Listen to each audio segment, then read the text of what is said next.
అమర్ రావు ప్రమీల వాళ్ళ దగ్గరికి వెళ్ళి అక్కడున్న రౌడీలను చితక్కొట్టి వాళ్ళని కాపాడుతాడు.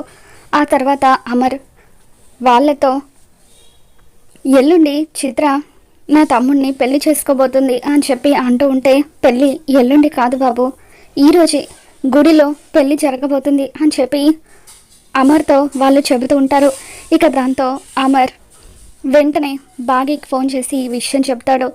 ఎలాగైనా సరే పెళ్ళి ఆపాలని చెప్పి రావుని ప్రేమిలను గుడికి తీసుకొస్తున్నానని అమర్ చెప్పడంతో బాగి వినోద్ వాళ్ళు కూడా అదే గుడికి వచ్చారన్న విషయం తెలుసుకొని గుడంతా కూడా వాళ్ళ కోసం వెతుకుతూ ఉంటుంది. మరో పక్క చిత్ర పూజారి గారి దగ్గరికి వచ్చి తను పూజ చేయమని ఇచ్చిన తాళిబొట్టుని తీసుకుంటూ ఉంటుంది. ఈ తాళిని పూజ చేశాం కాబట్టి వెంటనే ఇది నీ మెడలో పడాలమ్మా అని చెప్పి పంతులు గారు అంటూ ఉంటారు. ఇప్పుడే దీన్ని నా మెడలో కట్టించుకుంటాను పంతులు గారు అని చెప్పి చిత్ర వినోద్కి ఈ విషయం ఎలా చెప్పాలా అని తనతో కలిసి ప్రదక్షిణాలు చేస్తూ పెళ్లి చేసుకోమని అడగాలని ప్రయత్నిస్తూ ఉంటుంది. మరో పక్క అమర్ కార్లో చిత్ర పెంపుడు తల్లిదండ్రులను తీసుకుని గుడికి వస్తూ ఉంటాడు.